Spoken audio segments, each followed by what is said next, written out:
Olá, eu sou o André e esse é o Ginecologicamente Falando, o podcast do Departamento de Ginecologia e Obstetrícia da UFPEL.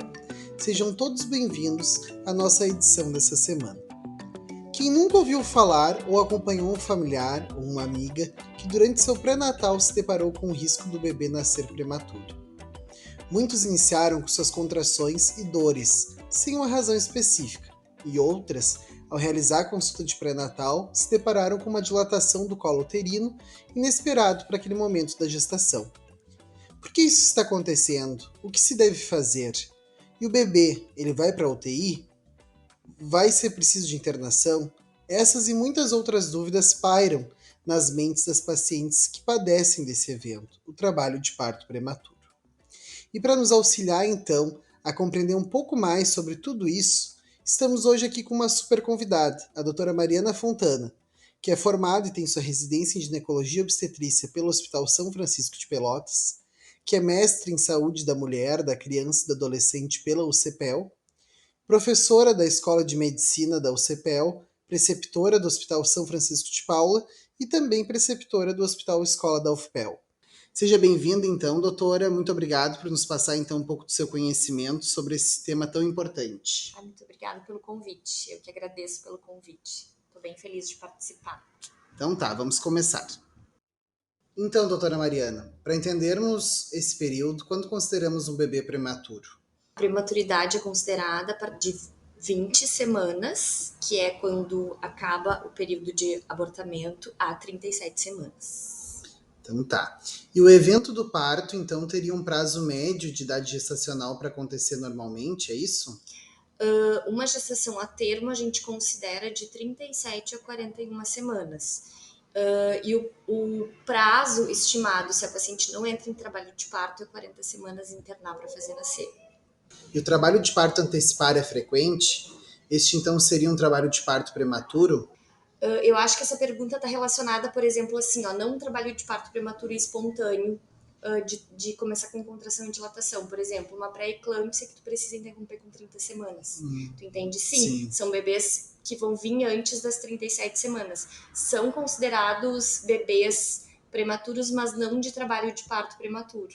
Tá? Que depois a gente vai falar direitinho do conceito. Então tá. E por que determinadas gestantes entram em trabalho de parto prematura?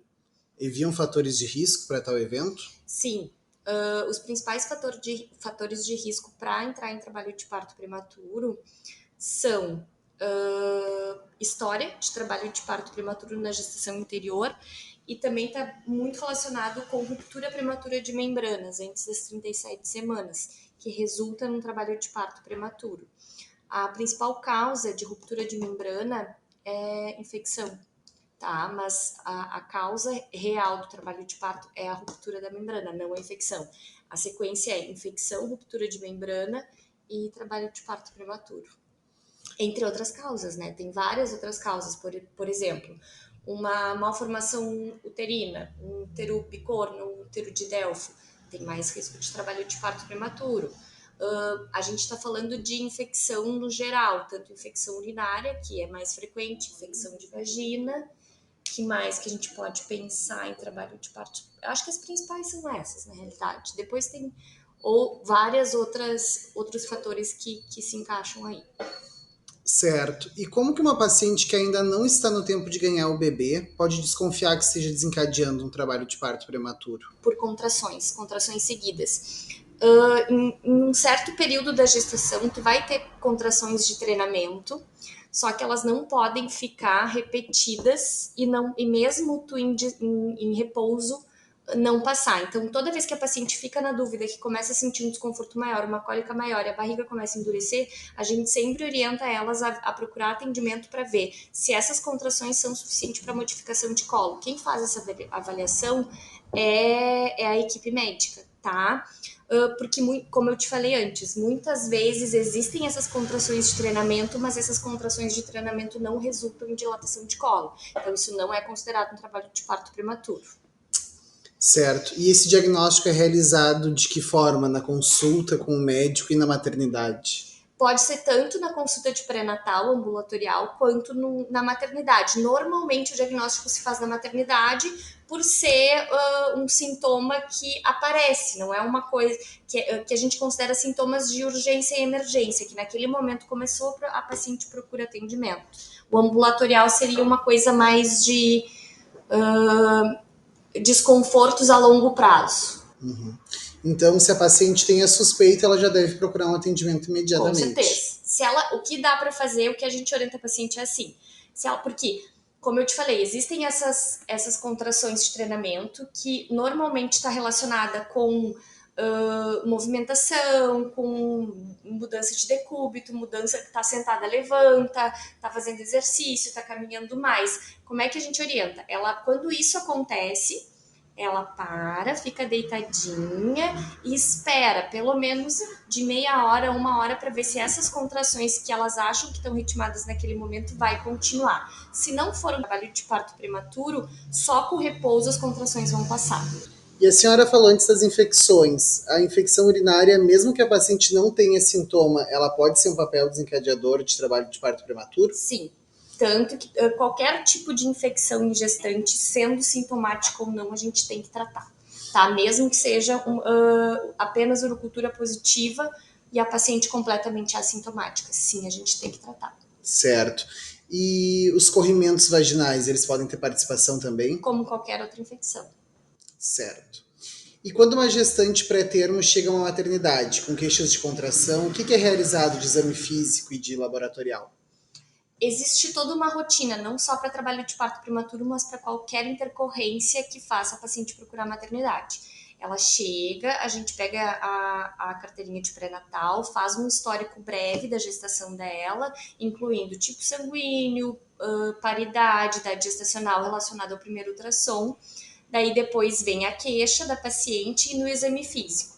A gente normalmente faz medida de pressão arterial, altura uterina, batimentos cardiofetais, dinâmica, tá? Se é abaixo de 37 semanas, a gente faz uma dinâmica de 20 minutos. Se é uma gestante acima de 37 semanas, que não vai se enquadrar aqui, a gente faz em 10 minutos. E depois disso, a gente faz o especular, se a paciente tem queixa de perdas vaginais, que a grande maioria tem, e o toque vaginal. Para diagnosticar o trabalho de parto prematuro, os itens mais importantes, todos são importantes, mas os mais importantes para diagnosticar essa patologia seria contrações ritmadas em 20 minutos e modificação de colo uterino. Uhum. E o ultrassom, ele é necessário nesses casos? Não Se a gente é que assim, ó, na hora do diagnóstico, tá? A gente tem que ter pelo menos 4 contrações efetivas em 20 minutos ou 8 contrações em 60 minutos, tá? E a dilatação, para ser considerada trabalho de parto prematuro, é acima de 3 centímetros. Tendo ou contrações ou dilatação de 3 centímetros, ela já interna, contrações e dilatação de 3 centímetros, ela já interna como trabalho de parto prematuro e toma todas as condutas de trabalho de parto prematuro. Ela tendo contrações e com modificação de colo que não chega a 3 centímetros, a gente tem a opção de deixar ela em observação em 4 horas e reavaliar para ver se essas contrações vão modificar o colo dela e caracterizar o trabalho de parto prematuro, ou fazer medida de colo. Tá? Daí que entra o uso do ultrassom. Não são todos os serviços que têm essa medida de ultrassom. Tá? Nós não trabalhamos com ultrassom na admissão, e sim na internação. Depois que tem o diagnóstico de trabalho de parto prematuro, a gente interna, faz toda a rotina do trabalho de parto prematuro, inclui exames de sangue, exames de urina, né, ou seja, laboratoriais no geral, mais o ultrassom para avaliação fetal. Certo. E se confirmar, então, que existe as contrações, a dilatação do colo, o que acontece com a gestante? Ela precisa ficar internada? Sim, ela interna, que são essas condições que eu falei para ti. Dilatação acima de 3 centímetros ou uma evolução da dilatação com presença de contrações ou apenas só a dilatação acima de 3 centímetros. O que a gente faz? A gente interna a paciente, pede laboratoriais, faz ultrassonografia, faz corticoide terapia para amadurecimento do pulmãozinho do bebê, que é recomendado entre 23, 24 e 34 semanas. Tem algumas literaturas que vai até 36, mas a grande maioria vai até 34. E a necessidade de tocólise, tá? Que é o uso de medicação que vai quebrar essa contração, tá? Normalmente se usa a medicação chamada nifedipina, mas a gente tem outras medicações que não são de uso tão frequente que podem ser necessária a utilização, como a indometacina, que tem alguns poréns do uso dela, e os beta-adrenérgicos, que para nós não é protocolo, mas existem serviços que sim. Mas todos eles com a mesma função, de fazer com que diminua as contrações. Certo, então falando da tocólise, ela é sempre hospitalar. Sempre hospitalar. Nunca é feito em casa ou de uma forma ambulatorial e reavaliação, não. Ela é feito hospitalar porque ela pode ter efeito colateral, tá? E a paciente ficando internada, como que é o acompanhamento? Existe algum período médio de internação ou de idade gestacional na qual se tenta segurar o bebê? A gente faz esse protocolo de internação de TPP, como eu disse para vocês, entre 23 e 24 semanas até 34 semanas. A paciente fica internada por 48 horas, no mínimo, para fazer o corticoide. A gente tem algumas medicações, mas a nossa primeira opção é a betametasona, que a gente faz uma dose e depois repete em 24 horas. Se a gente não tem a possibilidade de usar a betametasona, uma segunda opção é a Dexa, que a gente vai usar de 6 em 6 horas por 4 doses, tá? Que seria 24 horas. E a gente vai observar essa paciente e vai usar, quando indicado, quando presente as contrações, a tocólise. A tocólise ela é usada durante o uso do corticoide, depois a gente suspende. E a gente observa a paciente. O que diz que quem está em trabalho de parto prematuro pode evoluir nesse período de observação até 7 dias, porque a tocólise e o corticoide teriam um efeito se fosse para desencadear em 7 dias. Então, é uma média, dependendo da situação da paciente, é a média de internação dela. Pode ser um pouquinho menos, um pouquinho depois, enfim. Certo, e a senhora estava falando então do corticoide. Quais seriam as indicações e objetivos dessas medicações? Quando tu identifica trabalho de parto prematuro, tá?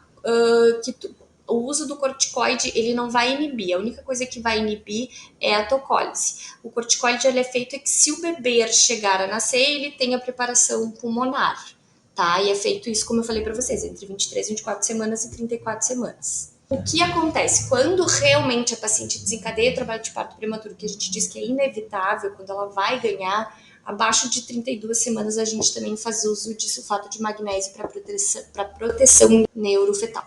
Existe algum caso em que está contraindicada a sedação do trabalho de parto prematuro? Sim, quando a gente não tem... como é que eu posso dizer? Peraí, deixa eu achar uma palavra certa. É quando tu não tem segurança da vitalidade fetal. Entende? Que tem alguma coisa interferindo na vitalidade fetal. Por exemplo, uma restrição de crescimento intrauterino, não tem indicação de inibição. Tá? Qualquer alteração do estado do bebê que possa causar risco de morte, não tem indicação de tocólise.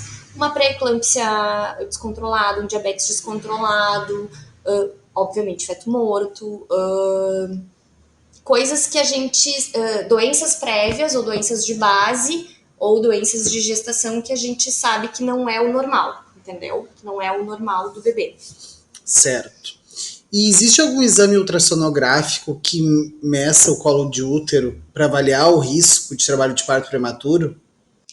O exame é exatamente isso, é medida de colo, tá? É feito transvaginal entre 20 e 24 semanas, tá?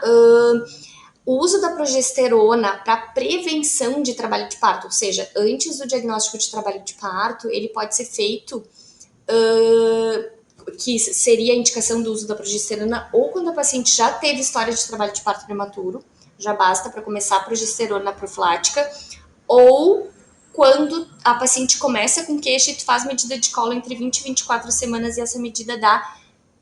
a média é 25 milímetros. Tem algumas literaturas que falam de 30 e tem algumas literaturas que falam de 25. mas a grande maioria é 25 milímetros. Abaixo de 25 milímetros, tu já pode usar a progesterona como prevenção de trabalho de parto, não como tratamento de trabalho de parto. Ela também existe o uso dela como tocolítico, mas ele não é frequente e ele tem muitos efeitos colaterais, que existem outras opções, como a nifedipina, que tem menos efeito colateral e mais eficácia, tá? Mas no caso que a gente está conversando sobre prevenção de trabalho de parto, quando é que ele é indicado? Quando a paciente tem trabalho de parto prematuro prévio ou quando ela tem uma medida de colo entre 20 e 24 semanas abaixo de 25 milímetros. Certo. E por quanto tempo se usa a progesterona? Normalmente isso mudou recentemente, tá? A gente usava a partir de 16 semanas até 34 semanas. Hoje a gente sabe que a partir de 14 semanas a gente já pode indicar. Nesses dois casos, no caso de trabalho de parto prematuro, porque a medida de cola vai ser feita quando desconfiada entre 20 e 24 semanas. Certo. E se usa por via vaginal? 200 miligramas via vaginal todo dia. Certo. A gente recomenda à noite, que daí a paciente coloca antes de deitar, que tem uma absorção melhor. Certo. O uso oral, não que não possa, mas ele dá muito efeito gastrointestinal, então por isso que a gente faz a opção de via vaginal. Certo. E a gente estava falando de infecções, o Streptococcus, ele tem alguma influência no trabalho de parto prematuro? Com certeza, ele pode ser causador do trabalho de parto prematuro e se não tratado adequadamente, ele pode causar, como qualquer outro patógeno, infecção neonatal. Por isso que a pesquisa é feita entre 35 e 37 semanas. Tá? Se o estrepto dá positivo nessa pesquisa, a gente não trata na hora que dá, a gente trata durante o trabalho de parto, tá? Quando ela desencadeia o trabalho de parto. E, tirando isso, relacionado ao estrepto B, para profilaxia de infecção neonatal, se a paciente desencadeia um trabalho de parto antes das 37, a gente sempre vai introduzir o uso do antibiótico no trabalho de parto ativo, prematuro. Certo. Caso o trabalho de parto prematuro evolua, como seria a escolha da via de parto? A via obstétrica, tá? Se a paciente não tem contraindicação de parto normal, pode vir por parto normal, por parto vaginal, independente do peso fetal. Antigamente se dizia que um bebezinho abaixo de 1,500 teria um trauma maior para parto vaginal, mas hoje, por novos estudos, se sabe que não.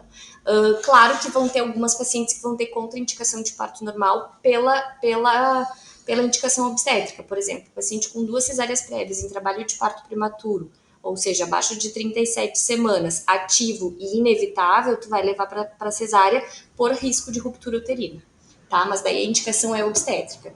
E ela é feita e normalmente é parto normal quando não tem contraindicação de parto normal. Certo. E a mãe do bebê prematuro corre algum risco também, doutora? Daí vai depender do motivo de ter desencadeado o trabalho de parto prematuro. Por exemplo, numa infecção, sim, a paciente tem risco de fazer infecção generalizada, sepse e intercorrências piores. Daí a gente tem que tratar a mãe relacionada ao fator de risco do trabalho de parto prematuro. Dependendo, tem fatores que não vão fazer diferença, mas tem fatores sim que podem botar a vida da mãe em risco. Certo. E para quem teve trabalho de parto prematuro uma vez, então tende a se repetir na gestação seguinte? Sim, o principal fator de risco é esse. Daí, principalmente o uso de progesterona acima de 14 semanas. Certo. E para finalizar, então, que outras medidas a gente pode fazer para minimizar o risco de que as nossas pacientes apresentem trabalho de parto prematuro? O que a senhora poderia dar de dica para as pacientes que nos escutam, também quanto os acadêmicos, residentes que irão realizar as consultas do pré-natal? Um pré-natal bem feito, tá? Com investigação, principalmente de infecções, tá? Pré-natal bem feito, com coleta dos exames direitinho, com exames de todos os trimestres, com acompanhamento, quando recomendado mensal, a cada 15 dias e a cada semana, dependendo da idade gestacional. Ou seja, pré-natal ideal, perfeito, é a principal maneira da gente tentar diminuir o risco de trabalho de parto prematuro. Mais uma vez, gostaria de agradecer imensamente a participação da senhora conosco, de dispor do seu tempo e termos certeza das suas palavras serão replicadas muitas vezes, levando saúde a todas as nossas gestantes. Muito obrigado de toda a equipe do Ginecologicamente Falando e até o próximo episódio. Eu que agradeço.